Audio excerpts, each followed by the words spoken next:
Welcome back, everyone. Today, we're cracking open a genuinely terrifying mystery. We're diving deep into an explainer on a village that is literally paralyzed by fear, ancient curses, and, well, a supernatural threat that completely defies logic. Our goal here? To map out the timeline, dissect the ancient lore, and kind of bring some structure to the absolute chaos happening in this rural landscape. So let's get into the case file. Okay, listen to this rule closely, because it perfectly sets up the massive threat hanging over this village. This isn't your run-of-the-mill ghost story. No, this has incredibly strict, incredibly fatal rules. Just picture it.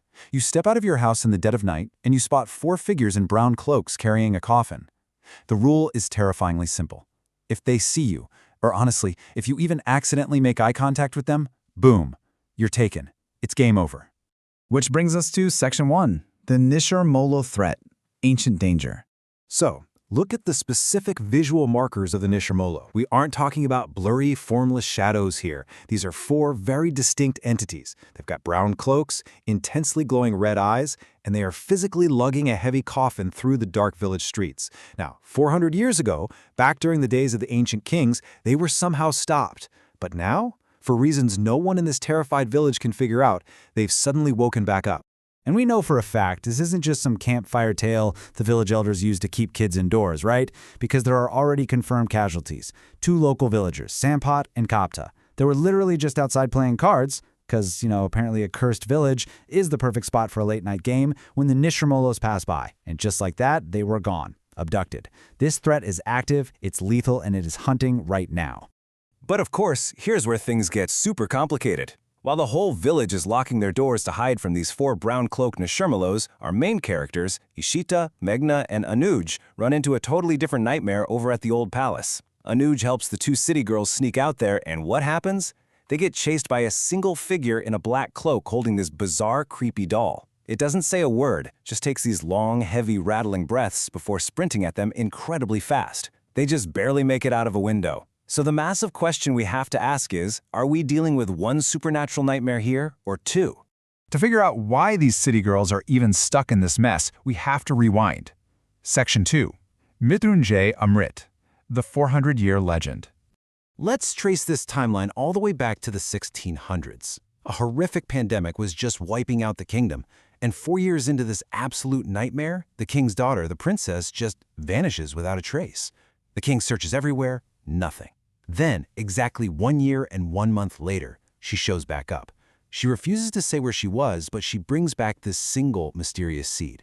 They plant it, and it grows into this colossal banyan tree. And the crazy part? The nectar from this tree completely cured the pandemic.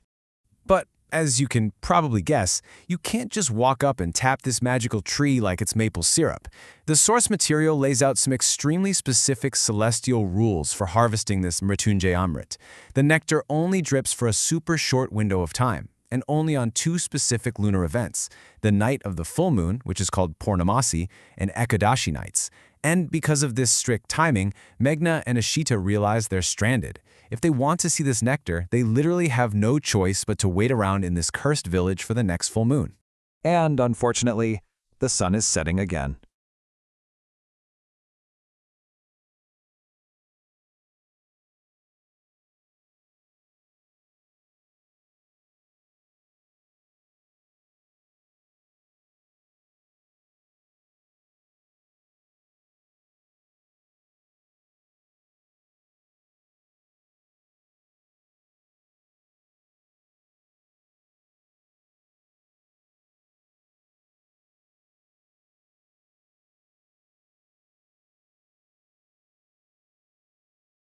And unfortunately, the sun is setting again. Section 3, Fatal Night Ritual, a desperate attempt. So, getting desperate, the locals bring in a tantric's disciple to pull off an intense overnight ritual right in the village square. They need to figure out why these entities woke up, and more importantly, how to stop them. He sets up a really dark, severe ritual space. First, he ignites an Agni Kund, a sacred fire pit. Next, he brings out a kapal, a skull, and places it right next to a narahadi, a human bone. Finally, he lights 4 incense sticks to purify the area. The villagers are basically told to lock their doors, stay inside, and pray. And then, the nightmare really begins. Even hiding in their homes, the villagers can hear it. The slow, heavy, unmistakable footsteps of the four entities echoing on the streets. The wind starts howling violently. Out in the square, the disciple just keeps chanting, desperately holding his ground. It's this epic standoff between ancient defensive magic and a totally unstoppable supernatural force. But spoiler alert, the ritual is a total, catastrophic failure.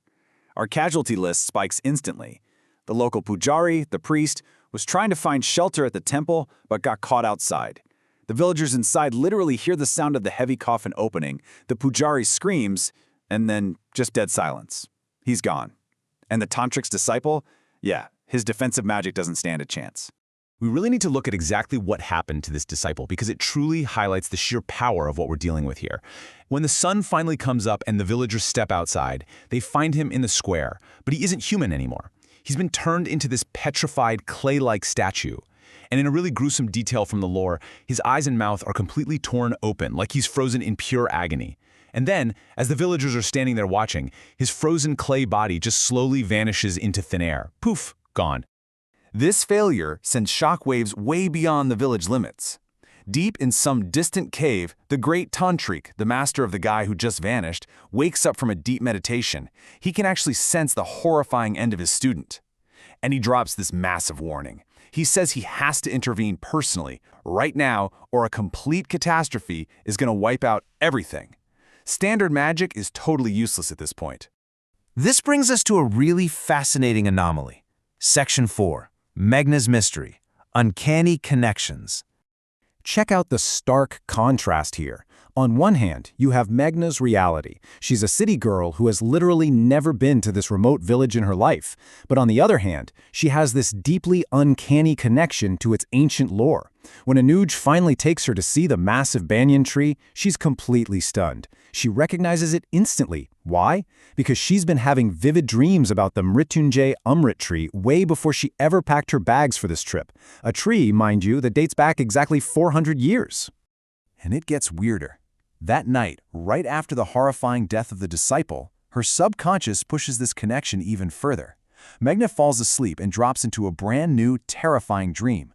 Only this time she isn't just watching. She is fully dressed in royal attire. She is the princess. She's wandering all alone through this desolate, overgrown forest. The tension just builds and builds until suddenly, from out of nowhere behind her, a heavy hand grabs her shoulder. She jolts awake screaming into the dark. So, we're wrapping up today's explainer with the single most crucial puzzle piece on the board.